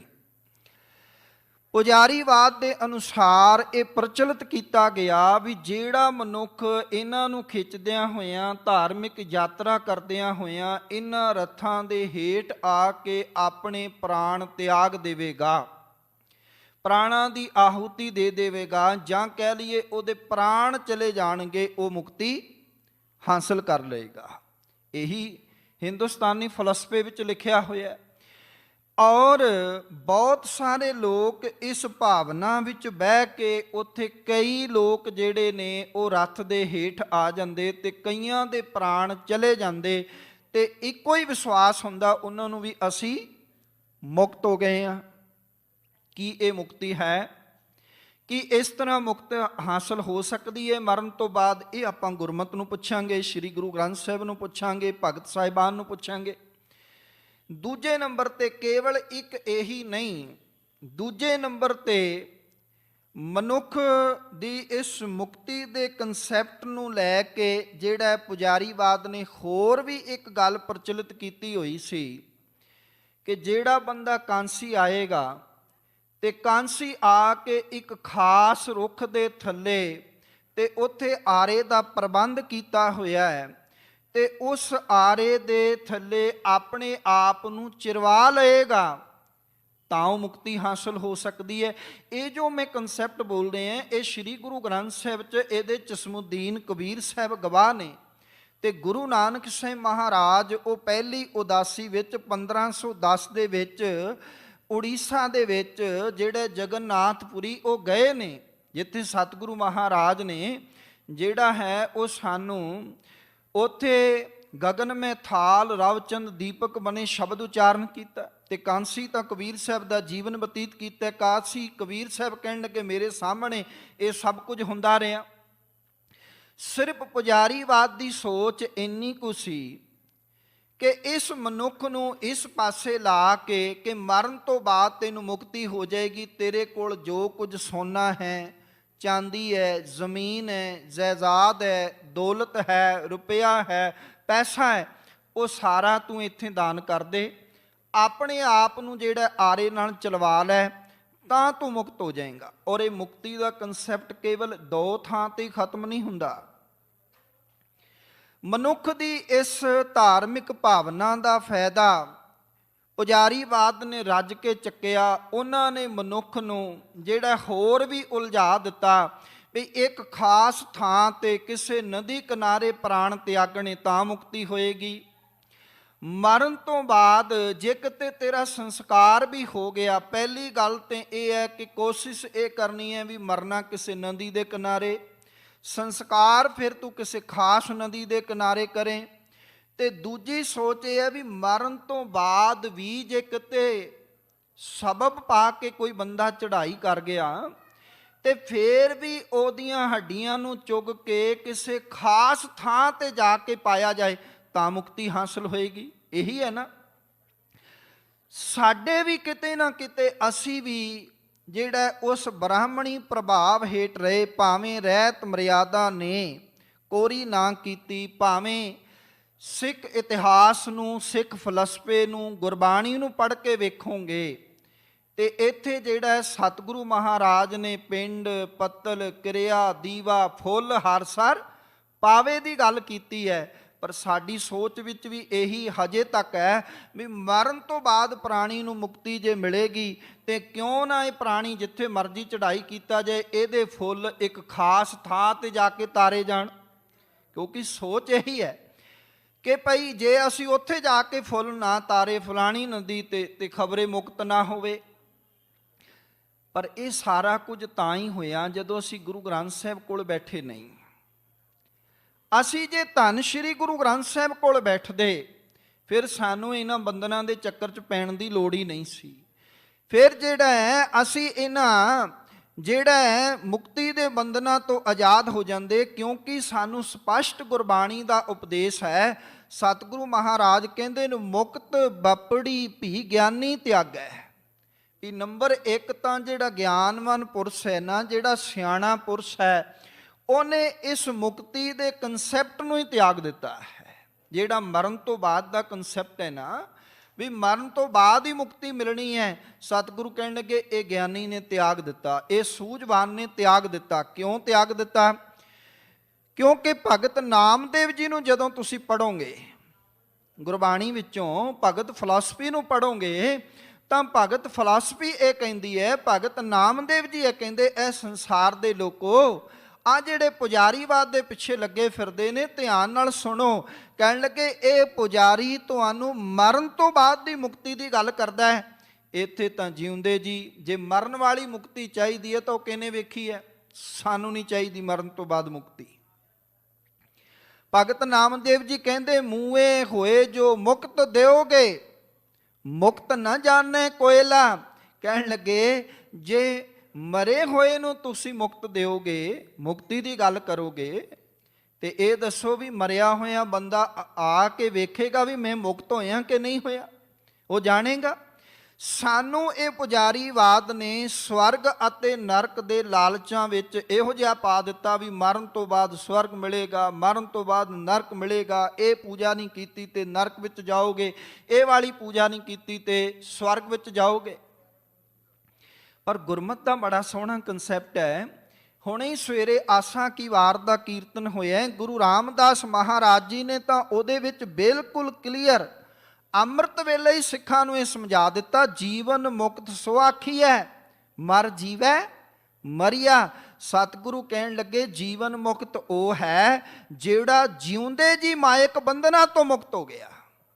ਜਿਹਨੇ ਆਪਣੇ ਮਨ ਨੂੰ ਮਾਇਕ ਬੰਧਨਾਂ ਤੋਂ ਜਿਉਂਦੇ ਜੀ ਆਜ਼ਾਦ ਕਰ ਲਿਆ, ਉਹ ਮੁਕਤ ਹੈਗਾ। ਤੁਸੀਂ ਵੇਖੋ ਨਾ ਵੀ ਸਾਡਾ ਤੇ ਕਮਾਲ ਦਾ ਇਤਿਹਾਸ ਹੈ, ਸਾਡਾ ਤੇ ਸਾਹਿਤ ਬੜਾ ਕਮਾਲ ਦਾ, ਸਾਨੂੰ ਕੋਈ ਪਰਵਾਹ ਨਹੀਂ ਸਕਦਾ। ਨਹੀਂ ਤੇ ਹਰਗੋਬਿੰਦਪੁਰੇ ਗੁਰੂ ਹਰਗੋਬਿੰਦ ਸਾਹਿਬ ਮਹਾਰਾਜ ਪ੍ਰਚਾਰ ਦੌਰਿਆਂ ਤੇ ਵਿਚਰ ਰਹੇ ਨੇ, ਤੇ ਗੁਰੂ ਹਰਗੋਬਿੰਦ ਸਾਹਿਬ ਜੀ ਦੇ ਵੇਲੇ ਇੱਕ ਪੰਡਿਤ ਨਿਤਿਆਨੰਦ ਆਉਂਦੇ ਨੇ। ਪੰਡਿਤ ਨਿਤਿਆਨੰਦ ਰਿਕਵੈਸਟ ਕਰਦੇ ਨੇ, ਕਹਿਣ ਲੱਗੇ ਸਤਿਗੁਰੂ ਵੀ ਮੈਨੂੰ ਕਥਾ ਕਰਨ ਦਾ ਸਮਾਂ ਦਿੱਤਾ ਜਾਏ, ਵਿਚਾਰ ਕਰਨ ਦਾ ਸਮਾਂ ਦਿੱਤਾ ਜਾਏ। ਗੁਰੂ ਹਰਗੋਬਿੰਦ ਸਾਹਿਬ ਕਹਿਣ ਲੱਗੇ ਭਾਈ ਚੰਗਾ, ਵਿਚਾਰ ਤੇ ਕੋਈ ਵੀ ਕਰ ਸਕਦਾ, ਜੇ ਤੇਰੇ ਚੰਗੇ ਵਿਚਾਰ ਹੋਣਗੇ ਤਾਂ ਸਿੱਖ ਆਪੇ ਨਿਰਣਾ ਕਰ ਲੈਣਗੇ, ਜੇ ਵਿਚਾਰ ਗੁਰਮਤਿ ਦੀ ਕਸਵੱਟੀ ਤੇ ਖਰੇ ਨਹੀਂ ਉਤਰੇ ਤਾਂ ਵੀ ਸਿੱਖ ਜਿਹੜਾ ਹੈ ਉਹ ਆਪੇ ਨਿਰਣਾ ਕਰ ਲੈਣਗੇ। ਔਰ ਕਦੇ ਕਦੇ ਸਤਿਗੁਰੂ ਇਸ ਤਰ੍ਹਾਂ ਦਾ ਕੌਤਕ ਵਰਤਾ ਦਿੰਦੇ ਸੀ ਵੀ ਸਿੱਖ ਮਾਨਸਿਕਤਾ ਨੂੰ ਵੇਖੀਏ ਕਿ ਇਹ ਗੁਰਮਤਿ ਦੇ ਰੰਗਣ ਵਿੱਚ ਰੰਗੀ ਹੋਈ ਹੈ ਜਾਂ ਨਹੀਂ, ਕਿ ਵੀ ਇਹਨਾਂ ਨੂੰ ਪੜਚੋਲ ਕਰੀਏ। ਤੁਸੀਂ ਵੇਖੋ ਦਾਦੂ ਦੁਆਰੇ ਦੀ ਕਬਰ ਨੂੰ ਤੀਰ ਜਿਹੜਾ ਚਲਾਉਣਾ ਤੇ ਉਸੇ ਵੇਲੇ ਪੰਜਾਂ ਦਾ ਸਾਹਮਣੇ ਆ ਜਾਣਾ। ਗੁਰਦੇਵ ਸਾਨੂੰ ਕਹਿੰਦੇ ਹੋ ਬ੍ਰਤ ਗੋੜ ਮਣੀ ਮਟ ਭੂਲ ਨਾ ਮਾਨੈ, ਤੇ ਆਪ ਦਾਦੂ ਦੁਆਰੇ ਨੂੰ ਤੀਰ ਚਲਾਇਆ। ਸਤਿਗੁਰੂ ਕਹਿਣ ਲੱਗੇ ਕੇਵਲ ਤੁਹਾਡੀ ਪਰਖ ਸੀ ਵੀ ਖਾਲਸਾ ਕਿੰਨਾ ਸੁਚੇਤ ਹੈ। ਗੁਰੂ ਹਰਗੋਬਿੰਦ ਸਾਹਿਬ ਨੇ ਕਿਹਾ ਵੀ ਚਲੋ ਸਿੱਖਾਂ ਦੀ ਵੀ ਪਰਖ ਹੋ ਜਾਏਗੀ, ਵੇਖਦੇ ਹਾਂ ਪੜਚੋਲ ਕਰਦੇ ਹਾਂ ਕਿੰਨੇ ਕੁ ਜਿਹੜਾ ਹੁਸ਼ਿਆਰ ਹੋ ਗਏ ਨੇ। ਕੋਈ ਪੰਡਤ ਐਵੇਂ ਤਾਂ ਨਹੀਂ ਆ ਕੇ ਇਹਨਾਂ ਨੂੰ ਬਰਗਲਾ ਲੈਂਦਾ। ਜਿਵੇਂ ਅਜੋਕੇ ਸਮੇਂ ਵਿੱਚ ਮੈਂ ਮਾਫੀ ਮੰਗ ਕੇ ਗੱਲ ਕਹਿ ਦਿਆਂ ਵੀ ਕਈਆਂ ਨੇ ਮੌਲੀਆਂ ਵੀ ਬੰਦੀਆਂ ਹੁੰਦੀਆਂ, ਧਾਗੇ ਵੀ ਬੰਨੇ ਹੁੰਦੇ ਨੇ, ਪੁੱਤਰ ਦੇ ਵਿਆਹ ਤੇ ਸਾਰੇ ਕੰਮ ਕਰੀ ਜਾਂਦੇ ਨੇ, ਤੇ ਉਸ ਤੋਂ ਬਾਅਦ ਮਰਨ ਤੋਂ ਬਾਅਦ ਸ਼ਰਾਧ ਵੀ ਕਰੀ ਜਾਂਦੇ ਨੇ, ਕਾਵਾਂ ਨੂੰ ਵੀ ਰਜਾਈ ਜਾਂਦੇ ਨੇ, ਤੇ ਕਹਿਣ ਲੱਗੇ ਜੀ ਪਾਠ ਵੀ ਕਰਾ ਲਓ ਸੁਖਮਨੀ ਸਾਹਿਬ ਜੀ ਦਾ। ਸਾਨੂੰ ਇੱਕ ਪਾਸੇ ਲਾਇਆ, ਇੱਕ ਦੀ ਪੂਜਾ ਦੇ ਸਿਧਾਂਤ ਦੀ ਗੱਲ ਕੀਤੀ। ਇਸ ਸ਼ਬਦ ਵਿੱਚ ਵੀ ਅੱਗੇ ਚੱਲ ਕੇ ਗੁਰਦੇਵ ਅਰਜ਼ ਕਰਨਗੇ। ਸਤਿਗੁਰੂ ਮਹਾਰਾਜ ਨੇ ਕਿਹਾ ਦੁਬਦਾ ਨਾ ਪੜੋ, ਹਰ ਬਿਨ ਹੋਰ ਨਾ ਪੂਜੋ, ਮਣੈ ਮਸਾਣ ਨਾ ਜਾਈ। ਬੜਾ ਕਲੀਅਰ ਕੰਸੈਪਟ ਹੈ ਗੁਰਬਾਣੀ ਦਾ। ਖੈਰ ਜਦੋਂ ਪੰਡਿਤ ਨਿਤਿਆਨੰਦ ਜੀ ਆਏ, ਉਹਨਾਂ ਨੇ ਗਰੁੜ ਪੁਰਾਣ ਨੂੰ ਵਾਚਣਾ ਸ਼ੁਰੂ ਕੀਤਾ, ਗਰੁੜ ਪੁਰਾਣ ਦੀ ਕਥਾ ਸ਼ੁਰੂ ਕਰ ਦਿੱਤੀ। ਗਰੁੜ ਪੁਰਾਣ ਵਿੱਚ ਇਹੀ ਲਿਖਿਆ ਕਿ ਬਈ ਜੇ ਤੁਸੀਂ ਗਾਂ ਦਾਨ ਨਾ ਕੀਤੀ, ਜੌਆਂ ਦੇ ਆਟੇ ਦੇ ਪਿੰਡ ਨਾ ਭਰੇ, ਪੱਤਲ ਨਾ ਕਰੀ, ਇਹ ਕਿਰਿਆ ਨਾ ਕੀਤੀ, ਇਹ ਕਪਾਲ ਕਿਰਿਆ ਨਾ ਕੀਤੀ, ਇਹ ਕੰਮ ਨਾ ਕੀਤੇ, ਤੇ ਤੁਹਾਨੂੰ ਜਿਹੜਾ ਹੈ ਉਹ ਦੁੱਤਰ ਨਦੀ ਜਿਹੜੀ ਪਏਗੀ ਉਹ ਤਰਨੀ ਬੜੀ ਔਖੀ ਹੋ ਜਾਏਗੀ। 360 ਦਿਨ ਲੱਗਣਗੇ ਤਰਨ ਵਾਸਤੇ, ਤੇ ਇਹ ਵਾਲੀ ਪੂਜਾ ਕਰਾਓਗੇ ਇਸ ਢੰਗ ਨਾਲ ਤਾਂ ਤੁਸੀਂ ਤਰੋਗੇ, ਤੇ ਘੱਟੋ ਘੱਟ ਫੇਰ ਵੀ 360 ਦਿਨ ਲੱਗਣਗੇ। ਐਨ ਪੰਡਿਤ ਨਿਤਿਆਨੰਦ ਨੇ ਜਦੋਂ ਕਰ ਲਈ ਕਥਾ, ਤੇ ਇੱਕ ਗੁਰਸਿੱਖ ਉੱਠਿਆ, ਕਹਿਣ ਲੱਗਾ ਪੰਡਿਤ ਜੀ ਇੰਨਾ ਸਮਾਂ ਲੱਗੇਗਾ? 360 ਦਿਨ ਲੱਗਣਗੇ ਤਰਨ ਵਾਸਤੇ? ਪੰਡਿਤ ਜੀ ਕਹਿਣ ਲੱਗੇ ਵੀ 360 ਦਿਨ ਤਾਂ ਲੱਗਣਗੇ, ਉਹ ਵੀ ਤਾਂ ਜੇ ਗਾਂ ਦਾਨ ਕਰੋਗੇ ਤੇ ਗਾਂ ਦੀ ਪੂਛਲ ਫੜ ਕੇ ਫੇਰ ਤੁਸੀਂ ਤਰੋਗੇ। ਤੇ ਚੇਤੇ ਰੱਖਣਾ, ਬਹੁਤ ਸਾਰੇ ਲੋਕਾਂ ਨੇ ਬ੍ਰਾਹਮਣੀ ਪੂਜਾ ਨੇ ਇਸ ਵਾਕ ਦਾ, ਗਰੁੜ ਪੁਰਾਣ ਦਾ ਫਾਇਦਾ ਵੀ ਬੜਾ ਚੱਕਿਆ ਉਹਨਾਂ ਨੇ। ਕਿਸੇ ਜ਼ਮੀਂਦਾਰ ਦਾ ਬਾਪੂ ਚੜ੍ਹਾਈ ਕਰ ਗਿਆ, ਬਾਪੂ ਚੜ੍ਹਾਈ ਕਰ ਗਿਆ, ਤੇ ਜਿਹੜਾ ਉਹ ਜ਼ਮੀਂਦਾਰ ਇੱਕ ਦਿਨ ਪੰਡਿਤ ਕੋਲ ਪੁੱਜ ਗਿਆ, ਕਹਿਣ ਲੱਗਾ ਬਾਪੂ ਸੁਪਨੇ 'ਚ ਆਉਂਦਾ ਹੈ। ਪੰਡਿਤ ਜੀ ਕਹਿਣ ਲੱਗੇ ਤਾਂ ਸਮੱਸਿਆ ਹੀ ਕੁਝ ਨਹੀਂ, ਆਪਾਂ ਹੱਲ ਕਰ ਦਿੰਦੇ। ਬਾਪੂ ਅਜੇ ਮੁਕਤ ਨਹੀਂ ਹੋਇਆ, ਬਾਪੂ ਹਜੇ ਤਰਿਆ ਨਹੀਂ ਹੈ, ਦੁੱਤਰ ਨਦੀ ਤੋਂ ਤਾਰਨਾ ਪਏਗਾ। ਕਹਿਣ ਲੱਗੇ ਉਹਦੇ ਵਾਸਤੇ ਕੀ? ਕਹਿਣ ਲੱਗੇ ਇੱਕ ਲਵੇਰੀ ਗਾਂ ਦਾਨ ਕਰਨੀ ਪਏਗੀ। ਗਾਂ 8-10 ਲੀਟਰ ਦੁੱਧ ਦਿੰਦੀ ਸੀ। ਦੁੱਧ ਉਸ ਜ਼ਮਾਨੇ 'ਚ ਅੱਜ ਦੀ ਤਰ੍ਹਾਂ ਜਿਹੜਾ ਹੈ ਕੰਪਨੀਆਂ ਵਾਲੇ ਰੋਜ਼ਾਨਾ 2 ਰੁਪਏ ਵਧਾ ਦਿੰਦੇ ਸੀ, ਤੇ ਦੁੱਧ ਬੜਾ ਮਹਿੰਗਾ ਹੋ ਰਿਹਾ ਸੀ। ਪੁਜਾਰੀ ਦੀ ਪੁਜਾਰਨ ਕਹਿੰਦੀ ਵੀ ਕੋਈ ਇੰਤਜ਼ਾਮ ਕਰੋ। ਕਹਿਣ ਲੱਗੇ ਭਾਗਵਾਨੇ ਅੱਜ ਇੰਤਜ਼ਾਮ ਹੋ ਜਾਏਗਾ। ਕਹਿਣ ਲੱਗਾ ਜੀ ਤੁਹਾਡਾ ਬਾਪੂ ਤਾਂ ਸੁਪਨੇ 'ਚ ਆਉਂਦਾ ਵੀ ਸਮੱਸਿਆ ਹੈ ਵੀ ਤੁਸੀਂ ਦਾਨ ਹੀ ਨਹੀਂ ਕੀਤਾ, ਕੋਈ ਦਾਨ ਕਰ ਦਿਓ। ਕਹਿਣ ਲੱਗੇ ਕੀ? ਕਹਿੰਦੇ ਗਾਂ ਦਾਨ ਕਰੋ। ਗਾਂ ਦਾਨ ਕਰ ਦਿੱਤੀ। ਕਹਿਣ ਲੱਗੇ ਜੀ ਬਾਪੂ ਨੂੰ ਕਿੰਨੇ ਦਿਨ? ਕਹਿੰਦੇ ਜੀ 360 ਦਿਨ ਲੱਗਣਗੇ, ਤੇ ਬਾਪੂ 360 ਦਿਨਾਂ ਵਿੱਚ ਮੁਕਤ ਹੋ ਜਾਏਗਾ, ਪਾਰ ਹੋ ਜਾਏਗਾ ਦੁੱਤਰ ਨਦੀ ਤੋਂ। ਜਿਹੜਾ ਜ਼ਮੀਂਦਾਰ ਬੜਾ ਹੁਸ਼ਿਆਰ ਸੀ, ਉਹਨੇ ਦਿਨ ਲਿਖ ਲਿਆ ਵੀ ਅੱਜ ਦੇ ਦਿਨ ਦਾ ਗਾਂ ਦਾਨ ਕੀਤੀ ਹੈ। 365 ਦਿਨ ਬਾਅਦ, ਯਾਨੀ ਕਿ ਪੂਰੇ ਸਾਲ ਬਾਅਦ, ਜ਼ਮੀਂਦਾਰ ਪੁਜਾਰੀ ਜੀ ਦੇ ਦਰਵਾਜ਼ੇ ਤੇ ਖਲੋਤਾ ਸੀ। ਕਹਿਣ ਲੱਗਾ, ਦਰਵਾਜ਼ਾ ਖੜਕਾ ਕੇ, ਪੁਜਾਰੀ ਜੀ ਘਰੇ ਹੀ ਹੋ? ਕਹਿਣ ਲੱਗੇ ਹਾਂ। ਕਹਿੰਦੇ ਬਾਪੂ ਤੇ ਗਾਹਾਂ ਨਿਕਲ ਗਿਆ ਹੋਏਗਾ, ਬੜਾ ਤੇਜ਼ ਤੁਰਦਾ ਸੀ ਪੈਦਲ, ਪੁਰਾਣੇ ਬਜ਼ੁਰਗ ਤਾਂ ਉਂਝ ਹੀ ਤੇਜ਼ ਤੁਰਦੇ ਸੀ। ਬਾਪੂ ਤੇ 5 ਦਿਨ ਚ ਗਾਹਾਂ ਤੁਰ ਗਿਆ ਹੋਏਗਾ, ਕਿੱਲੇ ਤੋਂ ਗਾਂ ਖੋਲ ਲਈ, ਕਹਿਣ ਲੱਗੇ ਮੈਂ ਚੱਲਿਆ। ਉਹ ਕਹਿਣ ਲੱਗਾ ਭਾਈ ਆ ਕਿਉਂ, ਆ ਕਿੱਥੇ ਲੈ ਚੱਲੇ ਆ? ਕਹਿਣ ਲੱਗਾ ਹੁਣ ਤੇ ਗਾਂ ਥੱਕ ਗਈ ਹੋਏਗੀ, ਇਹ ਵੀ ਵਿਚਾਰੀ ਤੁਰ ਤੁਰ ਕੇ, ਵੀ ਬਾਪੂ ਦੇ 5 ਦਿਨ ਹੋਰ ਅੱਗੇ ਵਧਾ ਹੀ, ਹੁਣ ਮੈਂ ਲੈ ਚੱਲੇ ਆ। ਸੁੱਖ ਨਾਲ ਦੁੱਧ ਜਿਹੜਾ ਹੈ ਉਹ ਬੜਾ ਮਹਿੰਗਾ ਹੈਗਾ, 1 ਸਾਲ ਤੱਕ ਤੁਸੀਂ ਪੀਂਦੇ ਰਹੇ, ਹੁਣ ਮੈਨੂੰ ਵੀ ਸੇਵਾ ਕਰ ਲੈਣ ਦਿਓ। ਉਹਨੂੰ ਸਮਝ ਆ ਚੁੱਕੀ ਸੀ ਵੀ ਇਹ ਸਾਰੇ ਢੋਂਗ ਹੈਗੇ ਆ, ਇਸ ਤਰ੍ਹਾਂ ਮਨੁੱਖ ਨੇ ਪਾਰ ਨਹੀਂ ਹੋਣਾ। ਸਿਰਫ ਇੱਕੋ ਹੀ ਗੱਲ ਹੈ, ਗੁਰਮਤਿ ਦੀ ਕਰਮੀ ਆਪੋ ਆਪਣੀ, ਕੇ ਨੇੜੇ ਕੇ ਦੂਰ ਵਾਲੀ ਗੱਲ ਨੂੰ ਵਿਚਾਰਨਾ ਚਾਹੀਦਾ ਹੈ। ਆਪੋ ਆਪਣੇ ਕਰਮਾਂ ਉੱਤੇ ਨਿਬੇੜਾ ਹੋਣਾ ਹੈਗਾ। ਸੋ ਸਤਿਗੁਰੂ ਪਾਤਸ਼ਾਹ ਜੀ ਕਹਿੰਦੇ ਨੇ ਕਿ ਜੀਵਨ ਮੁਕਤ ਸੋ ਆਖੀਐ ਮਰ ਜੀਵੈ, ਮਰਿਆ ਜਨ ਨਾਨਕ ਸਤਿਗੁਰ ਮੇਲ ਹਰ ਜਗ ਦੁੱਤਰ ਤਰਿਆ। ਜੇ ਗੁਰੂ ਦਾ ਮਿਲਾਪ ਹੋ ਜੇ ਤੇ ਇਹ ਦੁੱਤਰ ਸਾਗਰ ਮਿੰਟਾਂ ਸਕਿੰਟਾਂ 'ਚ ਤਰਿਆ ਜਾ ਸਕਦਾ ਹੈ। ਜਿਹੜੇ ਪੰਡਿਤ ਨਿਤਿਆਨੰਦ ਦੇ ਸਾਹਮਣੇ ਸਿੱਖ ਕਹਿਣ ਲੱਗੇ, ਪੰਡਿਤ ਜੀ ਸਾਨੂੰ 1 ਸਾਲ ਦਾ ਸਮਾਂ ਨਹੀਂ, ਸਾਨੂੰ ਤਾਂ 1 ਮਹੀਨੇ ਦਾ ਸਮਾਂ ਦੇ ਦਿਓ, ਅਸੀਂ ਬਾਣੀ ਪੜਾਂਗੇ, ਬਾਣੀ ਨੂੰ ਵਿਚਾਰਾਂਗੇ ਤੇ ਅਸੀਂ ਗੋਬਿੰਦ ਦੇ ਗੁਣ ਗਾਇਨ ਕਰਾਂਗੇ ਤੇ ਪਾਰ ਹੋ ਜਾਾਂਗੇ। ਦੂਜਾ ਸਿੱਖ ਕਹਿਣ ਲੱਗਾ 1 ਮਹੀਨੇ ਦਾ ਕਾਹਨੂੰ ਸਮਾਂ, ਇੱਥੇ ਤਾਂ 15 ਦਿਨ ਦਾ ਸਮਾਂ ਦਿਓ, 15 ਦਿਨ ਬਾਣੀ ਪੜਾਂਗੇ ਤੇ ਪਾਰ ਹੋ ਜਾਾਂਗੇ, ਮੁਕਤ ਹੋ ਜਾਾਂਗੇ। ਤੇ ਇੱਕ ਸਿੱਖ ਕਹਿਣ ਲੱਗਾ ਭਾਈ ਗੁਰਦਾਸ ਜੀ ਫਿਰ ਤੁਸੀਂ ਦੱਸੋ, ਤੁਸੀਂ ਸਿਆਣੇ ਪ੍ਰਚਾਰਕ ਹੋ, ਗੁਣਵਾਨ ਹੋ, ਤੁਸੀਂ ਦੱਸੋ ਵੀ ਗੁਰਮਤਿ ਫਲਸਫਾ ਕੀ ਕਹਿੰਦਾ ਹੈ। ਤੇ ਭਾਈ ਗੁਰਦਾਸ ਜੀ ਕਹਿਣ ਲੱਗੇ ਭਾਈ ਗੁਰ ਕੇ ਚਰਨ ਜੀ ਕਾ ਨਿਸਤਾਰਾ, ਸਮੁੰਦ ਸਾਗਰ ਜਿਨ ਖਿਨ ਮੈਂ ਤਾਰਾ। ਗੁਰੂ ਦੇ ਚਰਨ ਜਿਹਨੇ ਫੜ ਲਏ ਨਾ, ਉਹ ਸੰਸਾਰ ਸਮੁੰਦਰ ਤੋਂ ਖਿਨ ਮਾਤਰ ਵਿੱਚ ਹੀ ਤਰ ਜਾਂਦਾ ਹੈ, ਇਸ ਭੌਜਲ ਤੋਂ ਤਰ ਜਾਂਦਾ ਹੈ, ਉਹਨੂੰ ਦੇਰ ਨਹੀਂ ਲੱਗਦੀ। ਬਸ਼ਰਤੇ ਕਿ ਉਹਦੇ ਕੋਲ ਕੀ ਹੋਵੇ। ਸਤਿਗੁਰੂ ਕਹਿਣ ਲੱਗੇ ਮਨੋ ਨਾ ਵਿਸਰੈ, ਉਹਦੇ ਮਨ ਤੋਂ ਪਰਮਾਤਮਾ ਨਹੀਂ ਵਿਸਰਨਾ ਚਾਹੀਦਾ। ਇਸੇ ਕਰਕੇ ਅਰਦਾਸ ਕੀ ਕਰਨੀ ਹੈ, ਅਰਦਾਸ ਇਹ ਕਰਨੀ ਹੈ, ਗੁਰਾ ਇਕ ਦੇਹ 부ਝਾਈ, ਸਭਨਾ ਜੀਆਂ ਕਾ ਇਕ ਦਾਤਾ, ਸਭਨਾ ਜੀਆਂ ਕਾ ਇਕ ਦਾਤਾ, ਸਭਨਾ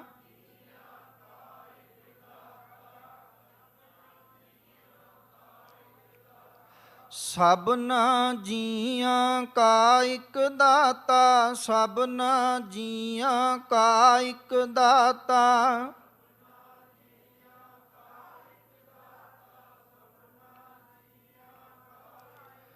ਸੋ ਮੈਂ ਬਿਸਰ ਨ ਜਾਈ, ਸੋ ਮੈਂ ਬਿਸਰ ਨ ਜਾਈ, ਸੋ ਮੈਂ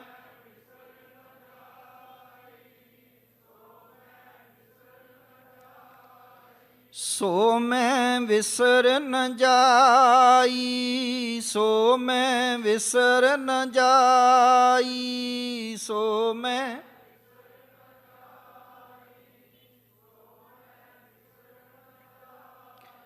ਕਿਉਂਕਿ ਚੇਤੇ ਰੱਖਣਾ ਕੀ ਵਿਸਰੈ, ਦੁੱਖ ਬਹੁਤਾ ਲੱਗੈ, ਦੁੱਖ ਲੱਗੈ ਤੂੰ ਵਿਸਰ ਨਾਹੀਂ। ਦਾਤਾ ਤੂੰ ਕਿਉਂ ਵਿਸਰਦਾ ਹੈ, ਜਿਸ ਪਲ ਤੂੰ ਵਿਸਰਦਾ ਹੈ ਉਸ ਪਲ ਫਿਰ ਸਾਨੂੰ ਡਾਢਾ ਦੁੱਖ ਲੱਗਦਾ ਹੈ। ਇਸ ਕਰਕੇ ਮੇਰੇ ਮਾਲਕਾ ਤੂੰ ਵਿਸਰੀ ਨਾ। ਗੋਬਿੰਦ ਦੇ ਗੁਣ ਗਾਇਨ ਕਰਦੇ ਰਵਾਂਗੇ ਤਾਂ ਭਾਈ ਅਸੀਂ ਇਹਨਾਂ ਬੰਧਨਾਂ ਤੋਂ ਜਿਉਂਦੇ ਜੀ ਮੁਕਤ ਹੋ ਜਾਾਂਗੇ। ਤੇ ਸਤਿਗੁਰੂ ਮਹਾਰਾਜ ਕਹਿੰਦੇ ਵੱਡੀ ਗੱਲ, ਟੂਟੇ ਬੰਧਨ ਜਨਮ ਮਰਨ, ਸਾਧ ਸੇਵ ਸੁਖ ਪਾਏ। ਇੱਥੇ ਸਾਧ ਦਾ ਧੱਦਾ ਜਿਹੜਾ ਉਹ ਮੁਕਤਾ ਹੈ। ਇੱਥੇ ਵੈਸੇ ਇਹ ਹੈ ਸ਼ਬਦ ਇੱਕ ਵਚਨ ਹੀ, ਸਾਧ ਗੁਰੂ ਵਾਸਤੇ ਆਇਆ, ਪਰ ਧੱਦਾ ਮੁਕਤਾ ਕਿਉਂ ਹੈ? ਕਿਉਂਕਿ ਸਾਧ ਦੀ ਸੇਵਾ, ਗੁਰੂ ਦੀ ਸੇਵਾ, ਜਿਹੜਾ ਸੰਬੰਧਕੀ ਸ਼ਬਦ ਹੈ ਨਾ, ਭਾਵੇਂ ਉਹ ਲੁਪਤ ਰੂਪ ਵਿੱਚ ਹੋਵੇ ਭਾਵੇਂ ਉਹ ਗੁਪਤ ਰੂਪ ਵਿੱਚ ਹੋਵੇ, ਉਹ ਇੱਕ ਵਚਨ ਪੁਲਿੰਗ ਦੀ ਔਂਕੜ ਨੂੰ ਹਟਾ ਦਿੰਦਾ ਗੁਰਬਾਣੀ ਵਿਆਕਰਨ ਦੇ ਨਿਯਮ ਅਨੁਸਾਰ। ਸੋ ਇਸ ਕਰਕੇ ਇੱਥੇ ਸਾਧ ਦੀ ਸੇਵਾ, ਗੁਰੂ ਦੀ ਸੇਵਾ ਨਾਲ ਸੁਖ ਪ੍ਰਾਪਤ ਹੋਣਾ ਹੈ। ਤੇ ਪਿਆਰਿਓ, ਗੁਰੂ ਦੀ ਸੇਵਾ ਨਾਲ ਹੀ ਸਾਨੂੰ ਸਭ ਕੁਝ ਪ੍ਰਾਪਤ ਹੋਇਆ, ਜਾਂ ਆਪਾਂ ਕਹਿ ਲਈਏ ਇਹ ਦੇਹੀ ਗੁਰੂ ਦੀ ਸੇਵਾ ਵਾਸਤੇ ਹੀ ਪ੍ਰਾਪਤ ਹੋਈ ਹੈ। ਸਤਿਗੁਰੂ ਮਹਾਰਾਜ ਕਹਿੰਦੇ ਨੇ ਨਾ, ਗੁਰ ਸੇਵਾ ਤੇ ਭਗਤ ਕਮਾਈ, ਤਬ ਇਹ ਮਾਨਸ ਦੇਹੀ ਪਾਈ। ਭਾਈ ਇਹ ਜਿਹੜੀ ਮਨੁੱਖਾਂ ਦੇਹੀ ਤੈਂ ਪ੍ਰਾਪਤ ਕੀਤੀ ਹੈ ਨਾ, ਇਹ ਮਨੁੱਖਾਂ ਦੇਹੀ ਕਿਸ ਵਾਸਤੇ ਪ੍ਰਾਪਤ ਕੀਤੀ ਹੈ? ਗੁਰੂ ਦੀ ਸੇਵਾ ਕਰਨ ਵਾਸਤੇ ਪ੍ਰਾਪਤ ਕੀਤੀ ਹੈ। ਤੇ ਸਤਿਗੁਰੂ ਮਹਾਰਾਜ ਕਹਿਣ ਲੱਗੇ ਕਿ ਭਾਈ ਜੇ ਤੂੰ ਗੁਰੂ ਦੀ ਸੇਵਾ ਕਰੇਂਗਾ ਨਾ ਇਸ ਸੰਸਾਰ ਵਿੱਚ ਆ ਕੇ, ਤੇ ਸੇਵਾ ਹੀ ਤੈਨੂੰ ਇਹਨਾਂ ਬੰਧਨਾਂ ਤੋਂ ਮੁਕਤ ਕਰ ਦੇਵੇਗੀ, ਸੇਵਾ ਹੀ ਤੈਨੂੰ ਇਹਨਾਂ ਬੰਧਨਾਂ ਤੋਂ ਆਜ਼ਾਦ ਕਰਾ ਦੇਵੇਗੀ। ਇਹ ਜੋ ਵਿਕਾਰਾਂ ਦੇ ਬੰਧਨ ਨੇ ਨਾ, ਕਾਮ ਕ੍ਰੋਧ ਲੋਭ ਹੰਕਾਰ ਦੇ ਬੰਧਨ ਨੇ, ਇਹਨਾਂ ਤੋਂ ਤੈਨੂੰ ਜਿਉਂਦੇ ਜੀ ਆਜ਼ਾਦੀ ਦਿਵਾ ਦੇਗੀ।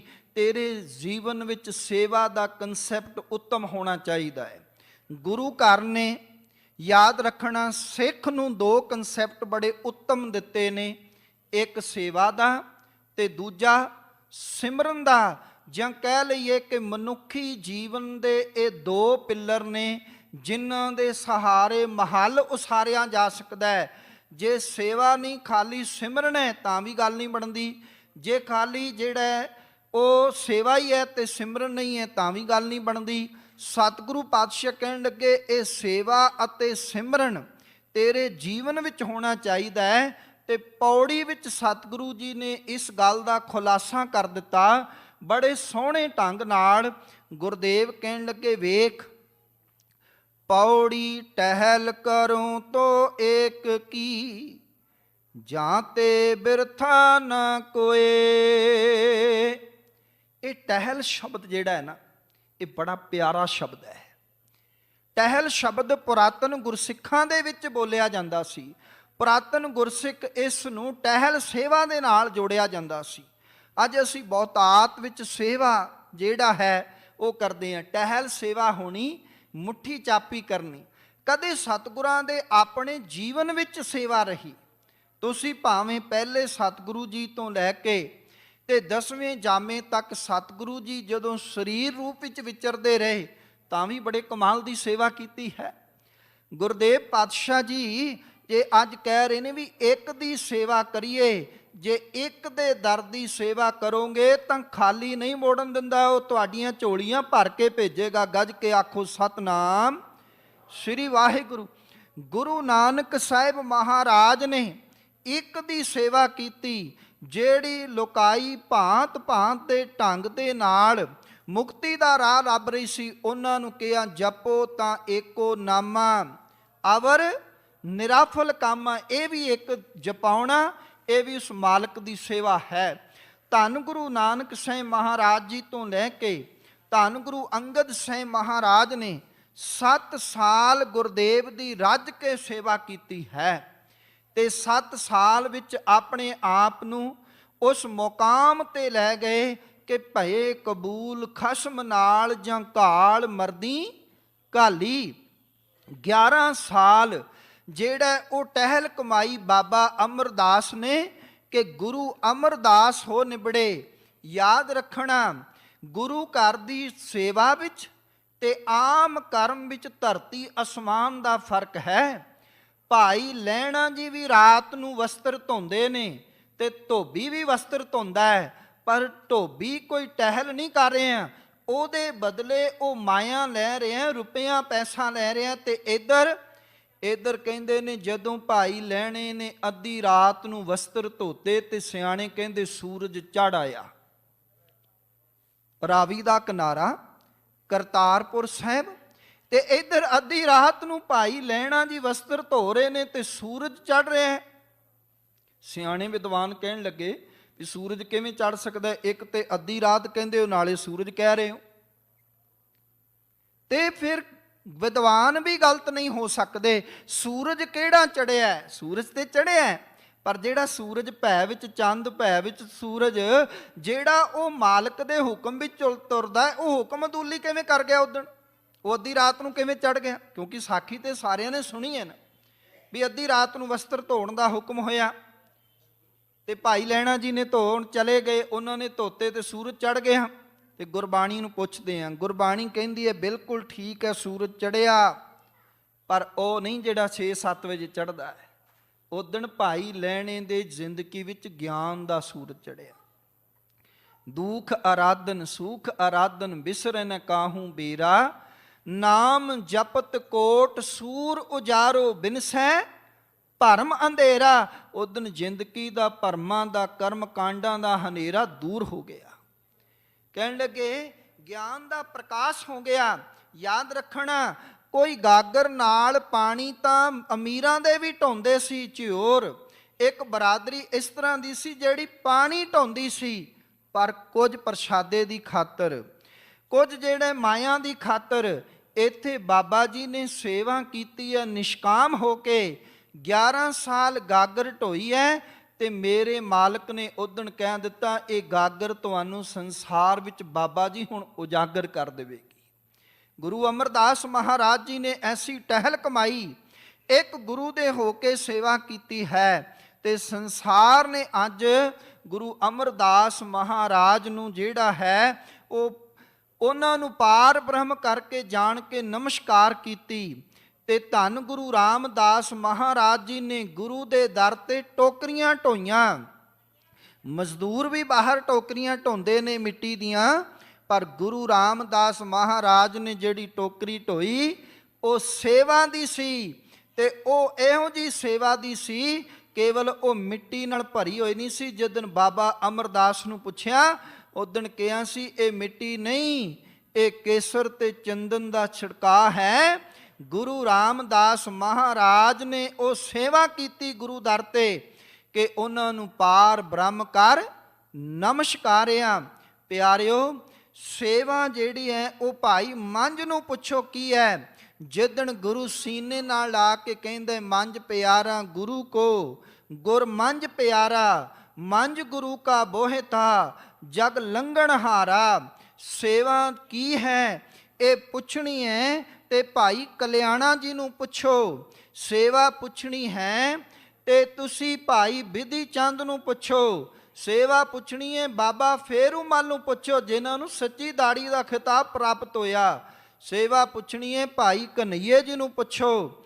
ਸੇਵਾ ਦੀ ਮਹਾਨਤਾ ਪੁੱਛਣੀ ਹੈ ਤਾਂ ਲਿੱਧ ਚੁੱਕਣ ਵਾਲੇ ਨਵਾਬ ਕਪੂਰ ਸਿੰਘ ਨੂੰ ਪੁੱਛੋ ਵੀ ਇਹ ਸੇਵਾ ਨਵਾਬੀਆਂ ਵੀ ਦਵਾ ਦਿੰਦੀ ਹੈ, ਪਰ ਭਾਵਨਾ ਸੇਵਾ ਦੀ ਹੋਵੇ। ਤੁਸੀਂ ਵੇਖੋ ਨਾ ਵੀ ਇੱਕ ਵਿਅਕਤੀ ਆਪਣੇ ਜੋੜਿਆਂ ਦੀ ਦੁਕਾਨ ਵਿੱਚ 8 ਘੰਟੇ ਗੁਜ਼ਾਰਦਾ ਹੈ ਤੇ ਇੱਕ ਵਿਅਕਤੀ ਅੱਧਾ ਘੰਟਾ 1 ਘੰਟਾ ਰੋਜ਼ਾਨਾ ਜੋੜੇ ਘਰ ਵਿੱਚ ਹੇਠਾਂ ਸੇਵਾ ਕਰਨਾ ਹੁੰਦਾ। ਦੋਨਾਂ 'ਚ ਫਰਕ ਹੈ। ਇੱਥੇ ਸੁਰਤ ਦੀ ਘਾੜਤ ਘੜੀ ਜਾ ਰਹੀ ਹੈ। ਇੱਥੇ ਤਿਤਹਿ ਘੜੀਐ ਸੁਰਤ ਮਤ ਮਨ ਬੁੱਧ। ਇੱਥੇ ਸੇਵਾ ਦੇ ਨਾਲ ਨਾਲ, ਭਾਂਡੇ ਮਾਂਜਣ ਦੇ ਨਾਲ ਨਾਲ ਇੱਥੇ ਮਨ ਦੀ ਘਾੜਤ ਹੋ ਰਹੀ ਹੈ, ਇੱਥੇ ਸੁਰਤ ਦੀ ਘਾੜਤ ਹੋ ਰਹੀ ਹੈ। ਨਹੀਂ ਤੇ ਭਾਂਡੇ ਮਾਂਜਣ ਵਾਲੇ ਤੁਹਾਡੇ ਸੁੱਖ ਨਾਲ ਘਰਾਂ ਵਿੱਚ ਵੀ ਆਉਂਦੇ ਨੇ ਵਿਅਕਤੀ, ਉੱਥੇ ਸੁਰਤ ਦੀ ਘਾੜਤ ਨਹੀਂ ਹੈ। ਇੱਥੇ ਸੇਵਾ ਦਾ ਕਨਸੈਪਟ ਜਿਹੜਾ ਉਹ ਤੁਹਾਨੂੰ ਉਸ ਮਹੱਲ ਤੱਕ, ਉਸ ਟਿਕਾਣੇ ਤੱਕ ਪਹੁੰਚਾ ਸਕਦਾ ਹੈ ਜਿਸ ਨੂੰ ਕਹਿੰਦੇ ਨੇ ਵਿੱਚ ਦੁਨੀਆ ਸੇਵ ਕਮਾਈ ਹੈ ਤਾਂ ਦਰਗਾਹ ਬੈਸਣ ਪਾਈ ਹੈ। ਮੇਰੇ ਮਾਲਕ ਕਹਿੰਦੇ ਨੇ ਭਾਈ ਸੇਵਾ ਕਰਦਿਆਂ ਹੋਇਆਂ ਮਨ ਤਨ ਮੁਖ ਹੀ ਹੈ ਬਸੈ, ਜੋ ਚਾਹੋ ਸੋ ਹੋਏ। ਨਾਲ ਸ਼ਰਤ ਵੀ ਹੈ, ਜੋ ਚਾਹੋ ਸੋ ਹੋਏ। ਉਹ ਹੋਏਗਾ, ਜੋ ਚਾਹੋਗੇ ਉਹ ਹੋਏਗਾ, ਪਰ ਉਸ ਤੋਂ ਪਹਿਲਾਂ ਕੀ ਕਰਨਾ ਪਏਗਾ? ਸੇਵਾ ਕਰਦਿਆਂ ਹੋਇਆਂ ਮਨ ਦੇ ਨੰਨੇ ਨੂੰ ਸਿਹਾਰੀ ਹੈ, ਇਹ ਅਰਥ ਕਰਦੀ ਹੈ ਵਿੱਚ ਦੇ। ਮੁਖ ਤਨ ਦੇ ਨੰਨੇ ਨੂੰ ਸਿਹਾਰੀ ਹੈ, ਇਹ ਅਰਥ ਕਰਦੀ ਹੈ ਵਿੱਚ ਦੇ। ਮੁਖ ਦੇ ਖੱਕੇ ਨੂੰ ਸਿਹਾਰੀ ਹੈ, ਵਿਆਕਰਨ ਅਨੁਸਾਰ ਇਹਦੇ ਅਰਥ ਹੋਣਗੇ ਵਿੱਚ। ਬਈ ਤੁਹਾਡੇ ਮਨ ਵਿੱਚ, ਤੁਹਾਡੇ ਤਨ ਵਿੱਚ, ਤੁਹਾਡੇ ਮੁਖ ਵਿੱਚ ਕੀ ਹੋਣਾ ਚਾਹੀਦਾ ਹੈ? ਬੋਲੋ ਜੀ ਵਾਹਿਗੁਰੂ। ਜਦੋਂ ਵਿਅਕਤੀ ਸੇਵਾ ਕਰਦਾ ਹੈ ਨਾ, ਫਿਰ ਜੁੜਿਆ ਹੁੰਦਾ ਹੈ। ਉਹਦੇ ਮਨ ਤਨ ਵਿੱਚ ਸੇਵਾ ਹੋਵੇ, ਸਿਮਰਨ ਹੋਵੇ, ਵਾਹਿਗੁਰੂ ਦਾ ਜਾਪ ਹੋਵੇ, ਫਿਰ ਵੇਖਣਾ ਹੀਏ ਵਿੱਚ ਜਾਪ ਹੋਵੇ ਤੇ ਸਤਿਗੁਰੂ ਕਹਿਣ ਲੱਗੇ ਜੋ ਚਾਹੋ ਸੋ ਹੋਏ। ਉਹ ਸਭ ਕੁਝ ਪ੍ਰਾਪਤ ਹੋ ਜਾਂਦਾ ਹੈ। ਕਿਉਂਕਿ ਸਿੱਖਾ ਇੱਕ ਵਿਸ਼ਵਾਸ ਰੱਖੀ, ਜਿਤੜੇ ਫਲ ਮਨ ਬਾਂਛੀ ਹੈ ਤਿਤੜੇ ਸਤਿਗੁਰ ਪਾਸ। ਤੇਰੇ ਸਤਿਗੁਰੂ ਕੋਲ ਸਾਰਾ ਕੁਝ ਹੈਗਾ, ਬਸ ਤੂੰ ਆਪਣੇ ਇਹਨਾਂ ਸ਼ਰਤਾਂ ਨੂੰ ਪੂਰੀਆਂ ਕਰ। ਜਿਵੇਂ ਗੁਰਦੇਵ ਪਾਤਸ਼ਾਹ ਕਹਿੰਦੇ, ਲੱਖ ਖੁਸ਼ੀਆਂ ਪਾਤਸ਼ਾਹੀਆਂ ਜੇ ਸਤਿਗੁਰ ਨਦਰ ਕਰੇ। ਸਤਿਗੁਰੂ ਨਦਰ ਕਰੇ ਤੇ ਤੇਰੇ ਕੋਲ ਲੱਖਾਂ ਖੁਸ਼ੀਆਂ ਪਾਤਸ਼ਾਹੀਆਂ ਹੋਣਗੀਆਂ। ਉਸ ਨਦਰ ਦਾ ਪਾਤਰ ਬਣਨ ਵਾਸਤੇ, ਗੁਰੂ ਦੀ ਖੁਸ਼ੀ ਲੈਣ ਵਾਸਤੇ ਤੈਨੂੰ ਸੇਵਾ ਕਰਨੀ ਪਏਗੀ ਤੇ ਆਪਣੇ ਮੁਖ ਤੋਂ ਉਚਾਰਨ ਕਰਨਾ ਪਏਗਾ ਸਤਨਾਮ ਸ਼੍ਰੀ ਵਾਹਿਗੁਰੂ। ਗੁਰਦੇਵ ਕਹਿਣ ਲੱਗੇ ਟਹਿਲ ਮਹਿਲ ਤਾਂ ਕੋ ਮਿਲੈ, ਜਾਂ ਕੋ ਸਾਧ ਕਿਰਪਾਲ। ਗੁਰਦੇਵ ਪਾਤਸ਼ਾਹ ਕਹਿਣ ਲੱਗੇ ਭਾਈ ਟਹਿਲ ਸੇਵਾ, ਮਹਲ ਦਾ ਇੱਥੇ ਅਰਥ ਹੈ ਅਵਸਰ, ਸਬਬ।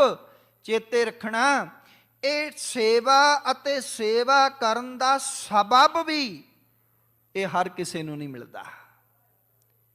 ਅਸੀਂ ਕਹਿ ਦਿੰਦੇ ਹਾਂ ਵੀ ਫਲਾਣਾ ਬੰਦਾ ਜੀ ਵੇਖੋ ਵਿਖਾਵਾ ਕਰ ਰਿਹਾ ਹੈ, ਅਸੀਂ ਨਾ ਕਰ ਲਈਏ। ਸੱਚ ਮੈਂ ਮਾਫੀ ਮੰਗ ਕੇ ਗੱਲ ਕਹਿ ਰਹੇ ਹਾਂ ਵੀ ਫਲਾਣਾ ਬੰਦਾ ਜੋੜਿਆਂ ਨੂੰ ਸੇਵਾ ਕਰ ਰਿਹਾ ਸੀ, ਜੇ ਬੂਟ ਪਾਲਸ ਕਰ ਰਿਹਾ ਸੀ, ਵੇਖ ਰਿਹਾ ਸੀ ਮੈਨੂੰ ਕੋਈ ਵੇਖ ਰਿਹਾ, ਵੀ ਅਸੀਂ ਨਾ ਕਰ ਲਈਏ। ਫਲਾਣਾ ਬੰਦਾ ਲੰਗਰ 'ਚ ਭਾਂਡੇ ਮਾਂਜ ਰਿਹਾ ਸੀ, ਜੇ ਉਹ ਇੰਝ ਵਿਖਾਵਾ ਕਰ ਰਿਹਾ ਸੀ, ਅਸੀਂ ਨਾ ਮਾਂਜ ਲਈਏ, ਅਸੀਂ ਨਾ ਆਟਾ ਗੁੰਨ ਲਈਏ।